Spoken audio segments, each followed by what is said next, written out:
The NFL draft is quickly approaching. We've got the 15 players you need to know about in our first round big board. Also, a Rams insider revealed why the Rams surprisingly moved off of Aubrey Pleasant this offseason, and it is pretty much official. New evidence that the Rams have made a logo change. That is coming up next on Locked On Rams.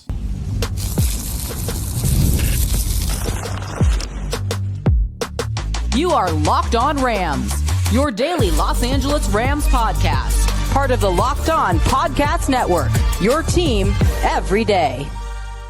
What is up, Ramily, and welcome to another episode of Locked On Rams, your daily podcast covering your Los Angeles Rams, free and available wherever you get your podcasts. Locked On Rams, part of Locked On Podcast Network, your team every day.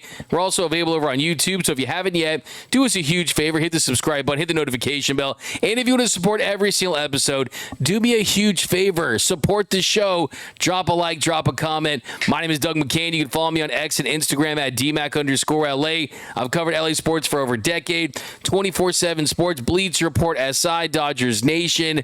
Also do NFL radio for Westwood One. Today I'm flying solo, the People's Champ, Mr. Travis Rogers. We'll be back tomorrow. We'll check in with him. On today's show, we're diving into the draft. More players you need to know about. Get to know these names, and there's a good chance you will not be surprised on the day of the draft when the Rams ultimately select one of these players. We'll also talk about Aubrey Pleasant. One of the shocking moves this offseason was Sean McVay deciding to go a different direction. We'll tell you what a Rams insider had to say. Also, more talk on the logo. I think it's officially official. But let's start with the Aubrey Pleasant stuff, and we'll get to the big board because this is pretty juicy. A lot of you guys have been asking me down below in the comments over on YouTube, why did the Rams move off of Aubrey Pleasant? Because he was a very popular coach. He had coached in preseason games. It felt like he was the next man up. Well, according to The Athletic's Nate Atkins, he thinks he knows what transpired. In his mailbag, he said that he believed that the decision had less to do with Pleasant and more to do with the other assistant coaching changes that Sean McVay made this offseason. The Rams, they brought in Jimmy Lake and Cliff Kingsbury. And Jimmy Lake, he was promoted to pass game coordinator and defensive backs coach.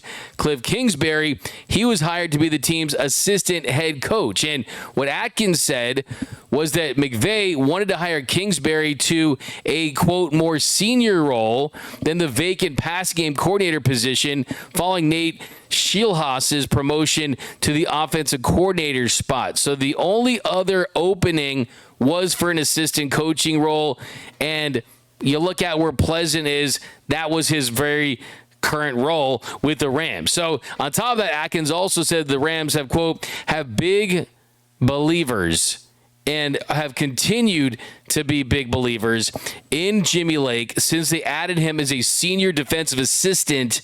They hired him in 2025, and Atkins said that, quote, they couldn't keep him in a role like senior defensive assistant for much longer, which meant they had to promote him, and that was the other half of Aubrey Pleasant's position. Said, and so Pleasant's departure was mostly circumstantial. The Rams have to pull out all the stops to chase a Super Bowl this season, and they don't feel like they can wait to see whether the coaches they had could adjust schematically and personally to the influx of talent they were bringing in with McDuffie and Jalen Watson. So they felt like they were better fits for the year they're about to have.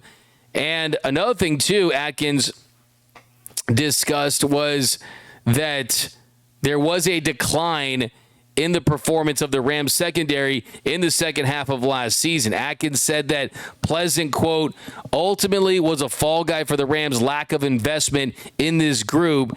And you kind of got a feel for him. I mean, really, he was going to war with butter knives, and someone's got to fall on the sword. And Pleasant was that guy. Probably wasn't very a move that he supported. He probably wanted to. It's a great job, one of the best jobs you can get as far as if you're not going to be a head coach, this is where you can build your resume. You can learn from the best in the game. And then when an opportunity comes along that you want to pursue, you're in a good position to get that job. You would say, but in a year that's all about trying to win the Super Bowl with a 38-year-old Matthew Stafford, the Rams couldn't mess around with this group anymore. That meant leveling up the talent and also finding the best coaching fit for those players. And they believe they have it now since Jimmy Lake recruited and coached McDuffie at Washington.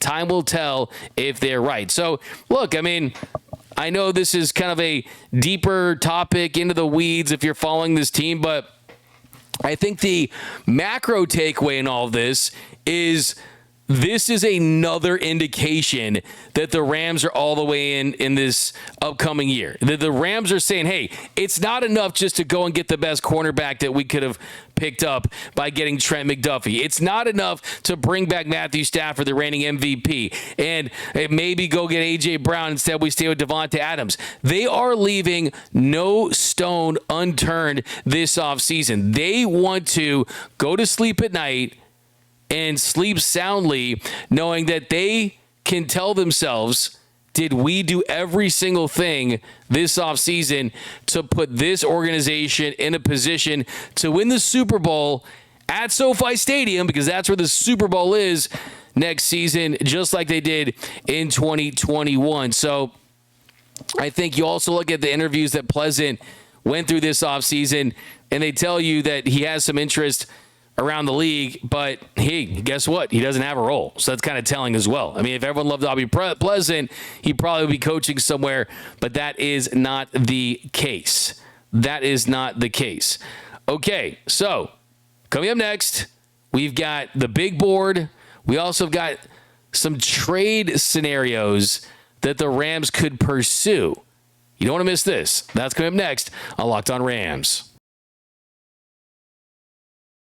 Workplace chaos, deadlines stacking up, inbox overflowing, and the one position you have to fill still sitting open. When the pressure's on and you need the right hire, this is a job for Sponsored Jobs. Indeed Sponsored Jobs helps you reach the people who actually fit what you're looking for. Skills, experience, location, so you're not just hoping the right candidate stumbles across your post. And here's a stat that says it all. In the minute I've been talking to you, companies like yours made 27 hires on Indeed, according to Indeed data worldwide. So if you're hiring, spend less time searching and more time interviewing candidates who check all your boxes with Indeed Sponsored Jobs. Spend less time searching and more time actually interviewing candidates who check all your boxes. Less stress, less time, more results. When you need the right person to cut through the chaos, this is a job for Indeed Sponsored Jobs. And listeners of this show will get a $75 sponsored job credit to help get your job the premium status it deserves at Indeed.com/podcast. Just go to Indeed.com/podcast right now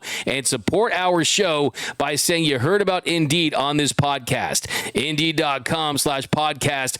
Terms and conditions apply. Need to hire? This is a job for Indeed Sponsored Jobs. The NBA playoffs are here, where every possession matters, every matchup is magnified, and every game can swing a series. And right now, FanDuel is giving new customers a great way to get in on the action. And here's what I like about it. You can bet just $5 and get $250 in bonus bets if your first bet wins. The app makes it easy to follow the action with player stats, trends, and matchups all in one place. And during the playoffs, the extra insight really matters when you're looking at stars, role players, and key moments. It just makes the entire playoff experience more engaging from start to finish. And right now, I'm looking at the Lakers. I know everyone's saying the Lakers, they're going to be one and done. They're going to get swept. LeBron James has a chance to do something incredible. Right now, the Lakers, a plus 25,000 to win the NBA championship. Just saying. If you believe purple and gold and you believe, that could be big. Head to FanDuel.com to get started. FanDuel, play your game. And we are off and running here on Locked On Rams. Thank you for making Locked On Rams your first listen every single weekday. free and available wherever your podcast. Locked On Rams, part of Locked On Podcast Network, your team every day. Also, a big shout out to those everyday listeners out there watching and listening to every single episode of Locked On Rams. Cannot thank you enough. If you haven't yet, do us a huge favor. Give the Everydayer Club a try. It's $5 a month, $50 for the entire year. You get access to ad-free audio, a members-only Discord, exclusive merch, exclusive content. So go to lockedonrams.supercast.com to check it out today. Okay, first, let's start with that big board. Then we'll get into some of those trade possibilities. Now, as far as the top players that could be available for the Rams at 13 and the positions that they could be in when the Rams ultimately have that pick, well, we're going to go based on ESPN's draft mock prediction calculator. And the most likely players that are projected to be in that first round mix that the Rams should have available to them, the top one is wide receiver Omar Cooper Jr.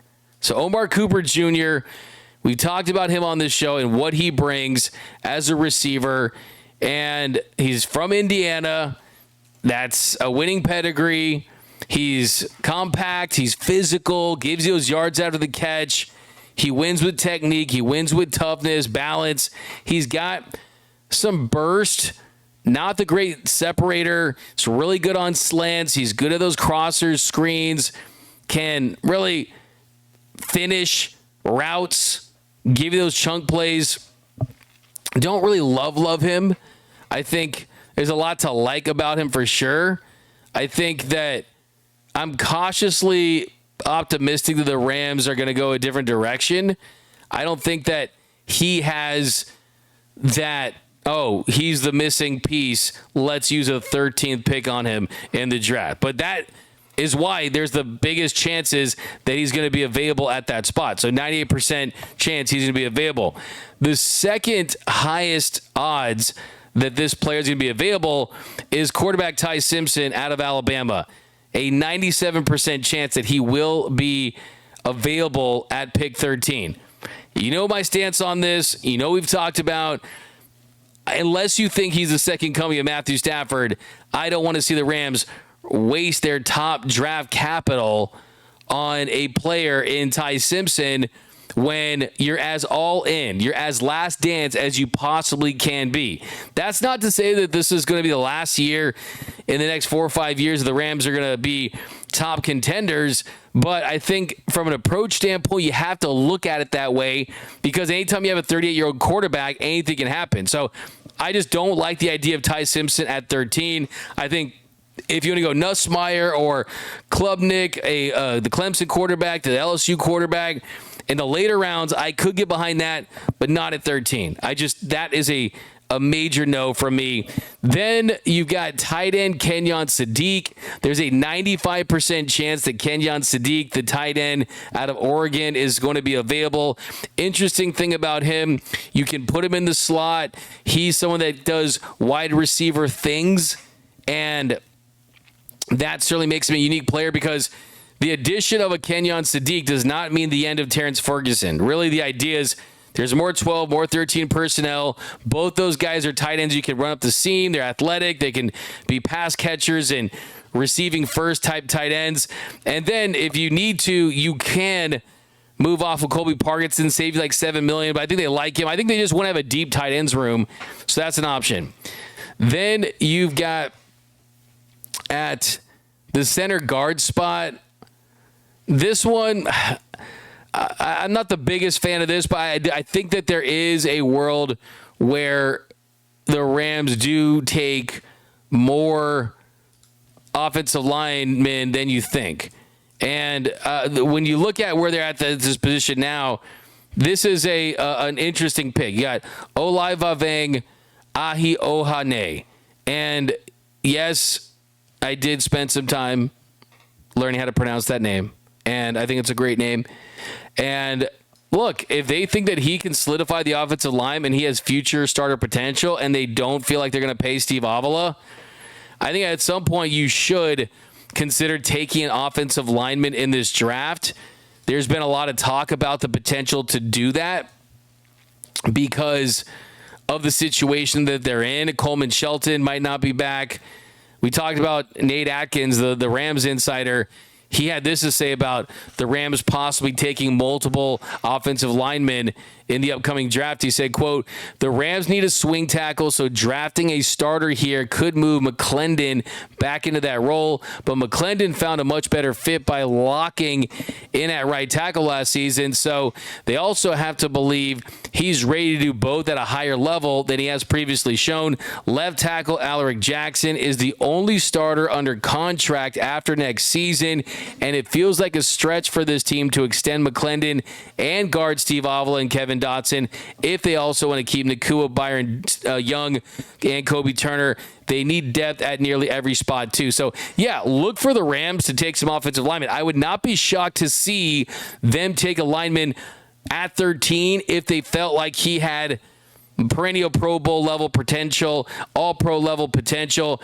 And if this is a name that's available, which the odds say that it will, I think it's a big indication that the Rams are looking to add depth, but also more importantly, look to move on from one or possibly two of those guys. I think McClendon deserves a new deal. Dotson's a no-brainer. I think Steve Avila is the guy that has an opportunity to get paid elsewhere that I could see them certainly look to go and have a one more year with him and then kind of move on. But that's the 95% chance, along with Kenyon Sadiq. The next guy, Caden Proctor, another offensive lineman, this time an offensive tackle. It has them at taking him 94%. He's an Alabama guy as far as his availability, and they're possibly taking him. So that's kind of the big wild card here late in the game is we've seen the Rams. They have the ability to spot receiver talent out of the window of a moving train. And when you look at where they took Cooper Kupp out of Eastern Washington in the third round, how they found Puka Nacua, fifth round. You even look at some of these other names, the Robert Woods types, where they find a way to pick him up.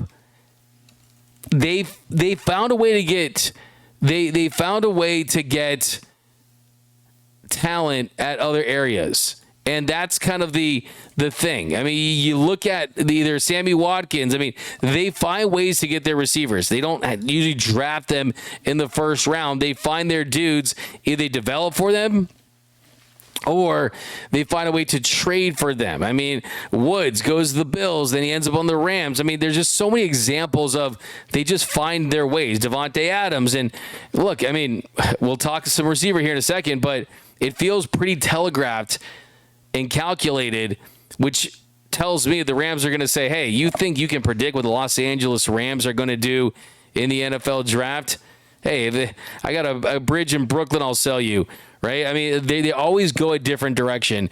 Then the next one, 89% chance an edge, Akeem Mesidor, is going to be available. So this is an interesting one. Of course, there's a lot of buzz about Reuben Bain Jr., that the Cowboys like him, that they could move up to get him. But how about his teammate in Miami, Akeem Mesidor? Who knows? Sometimes it's the other guy that ends up being the better player.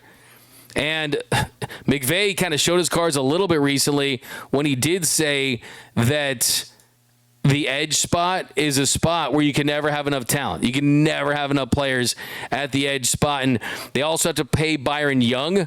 Do they want to pay Byron Young? That remains to be seen. He's 28 on the older side. He was their leading sacks getter at 12. But I could see them getting edge if the right guy was available. So if the Rams had any interest in any of these in this bucket, in this six-man bucket here, they are certainly most likely to be available. I think with Mesidor, he's the one where you've seen some mocks have him higher in the top 10 range, some lower. He's got a lot of high variance there. Okay, next bucket, Mekhi Lemon. We've talked all about Mekhi Lemon, fully scouted him. Like I said in previous shows, elite wide receiver 3, possibly great wide receiver 2, but a great tandem with Puka Nacua potentially. A guy who's going to work over the middle. He's going to be used in the slot. 42% of his yards after catch came in the college level. So, I mean, that definitely shows you the toughness. Basically, a running back when he gets the football in his hands. There's an 84% chance that Mekhi Lemon, wide receiver out of USC, is going to be available. Then a 69% chance that offensive tackle Spencer Fano out of Utah is going to be available. Then there's a 66% chance that Monroe Freeling, offensive tackle, is going to be available. And then a 57% chance that Jordan Tyson, the wide receiver out of Arizona State, is going to be available. So let's go back to the offensive linemen. So Monroe Freeling, he is a right tackle out of Georgia. We know the Rams like their SEC players. And then you get Spencer Fano. That is a offensive tackle out of Utah. So this is where it gets interesting. If any of those two guys are available at 13, then you start to have the conversation about, wow, these could be the best players in the draft potentially. I mean, that's the kind of potential that those guys have. It's higher than the offensive lineman in that first tier, that first bucket. And you're pretty much looking at anywhere from a 57, 84% chance in this range. We know that if you would pretty much look at every mock draft, lots of them have Mekhi Lemon, but Fano and Freeling, they are the more practical, sensible type of picks. And I think when you look at the quality and the state of the offensive line, that's a move where if you have your eyes set on another receiver that you think that you can get that really, really top level wide receiver 3 production, and that's what happens sometimes. I mean, some of the best receivers, I mean, they're taken in other parts of the draft. I mean, that's just kind of how it happens. And you just never know. I mean, some are drafted high, some are drafted low, but the Rams have shown ability. I mean, you look at Antonio Brown was taken in the 6th round, right? And then you look at Puka Nacua in the 5th round. And then you look at where Jamar Chase and Justin Jefferson, those guys were picked. I mean, you got Chase was a 5th overall pick in the 1st round. Justin Jefferson, we've seen what he's been able to do in this league, and he was taken in the 1st round as well a little later. But still, I mean, those are picks that are the blue chippers that project as wide receiver 1. So, I mean, there's more ways to skin a cat. And it's not to say that that you can't find your elite wide receivers in the 1st round, because clearly history tells us that you can. There's a higher probability if you think they're can't miss. But I don't think anyone put Mekhi Lemon in the Jamar Chase or Justin Jefferson category, even as their ceiling, if everything broke right. So that's kind of why you kind of start to look at, wow, like who else is out there? And then that brings you to the low chance guys. And a lot of it is cornerback, which is a good thing for the Rams because they've already really addressed that position at the most aggressive levels, really. And there is a projected 37% chance that cornerback Jermod McCoy is going to be available. And we know that Tennessee cornerback is going to be in hot demand. I don't see him going that direction. There's a 18% chance that offensive lineman Francis Maui Noah is going to be available. And hey, he's a mauler, dude. Like if that guy was available, I think that'd be my pick, offensive lineman out of Miami. The more I think offensive lineman, the more I think that's something that makes sense for this team. It's not the sexy pick, but man, they could use another dog on that offensive line. But there's an 18% chance that he's going to be available. Then a 10% chance that Mansour Delane is going to be available, cornerback out of LSU. And then this is kind of the blue chip.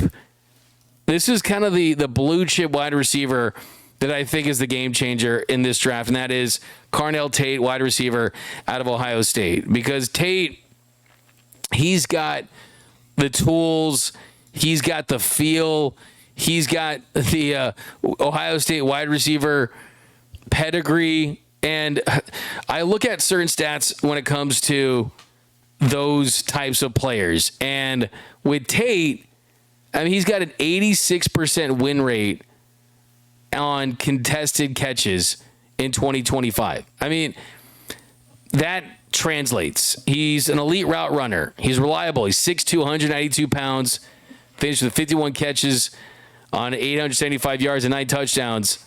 And how about this? 66 targets. 66 targets his way.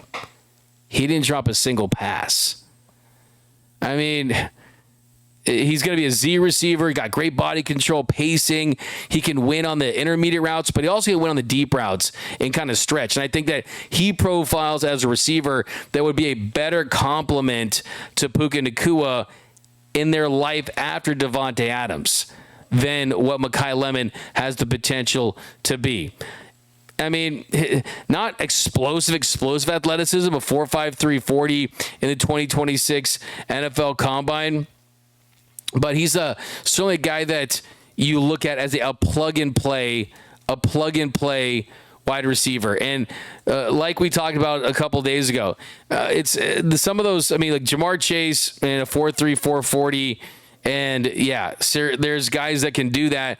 But you look at Puka Nacua, he's not someone that is going to be the most explosive 40-time guy, right? I mean, Jackson Smith and Jigba, he was a 4-5 guy, and look at him. He's widely considered to be one of the best receivers in the league, along with Puka Nacua, Jamar Chase, Justin Jefferson, and that group. I mean, you look at a guy like a CeeDee Lamb, he was a 4-5 guy.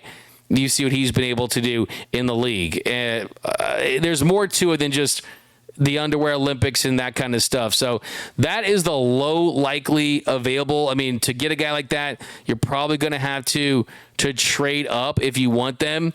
But those are those first round names that you need to know about. Those are the names that you need to put in your brain and think about, because those are the names that the Rams will ultimately end up with, unless they decide, hey, we want to trade back, we want to replenish some of the picks that we lost in the McDuffie deal and possibly go that route. I don't anticipate that. I think they want to make use of being in that rare position to add a very quality player to help them in their run for next season.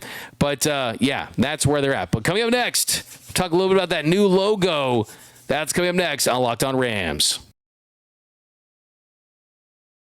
It's tax time, but for a lot of us, the old way of doing taxes is a lot. Trying to book an appointment that's not the most convenient, sitting in a waiting room with a stack of papers, emailing back and forth and wondering if they really get your situation. But this year, you're getting a major upgrade. Intuit TurboTax now has in-person locations nationwide. You can meet face-to-face with a real tax expert, and your documents get uploaded straight to your TurboTax app on the spot. And just like that, you're done. Your TurboTax expert works to get you every dollar you deserve while you get real-time notifications as you go about your day. It's the relief of walking in and meeting a real person and walking out knowing that your taxes are being handled right. Head to TurboTax.com/local to find a store near you and book your appointment.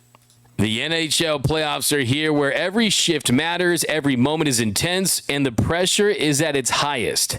Right now, I'm looking at the Kings going up against the Avalanche. Not going to be easy, but they have a chance. And just like performance matters on the ice, it matters off the ice too. That's where Rougier comes in. Rougier offers treatments designed to help you get ready and stay ready when it matters. Their top option, Rougier Ready, combines clinically proven ingredients in a simple mint that dissolves under your tongue. It works fast, often in about 15 minutes, and can last up to 36 hours.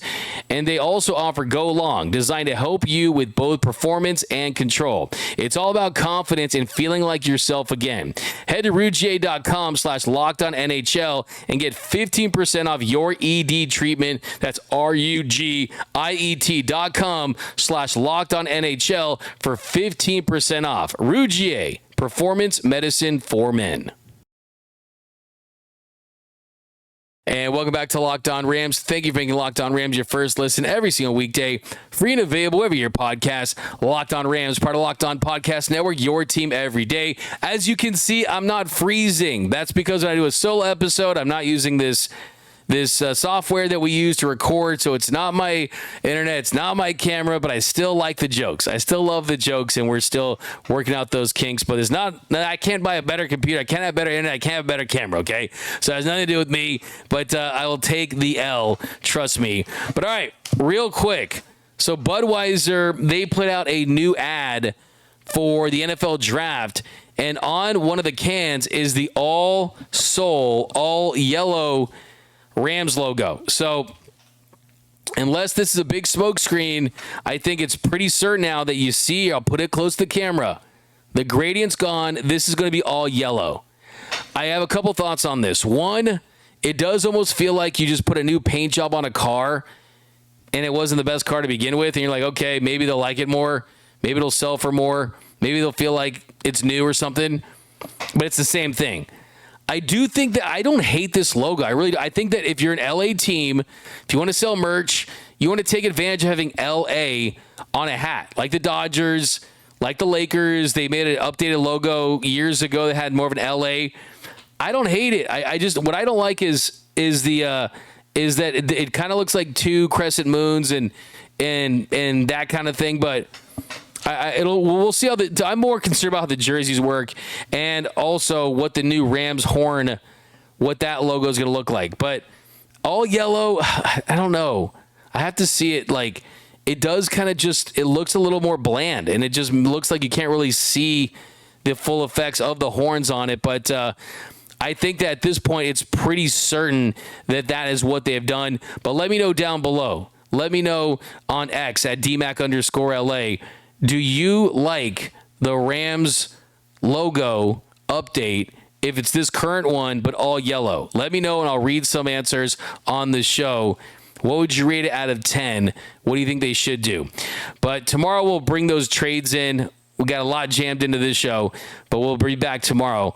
That's going to do it, though, for this episode of Locked On Rams. My name is Doug McCain. You can follow me on X and Instagram at DMAC_LA. And until next time, whose house? It's Locked On Rams house.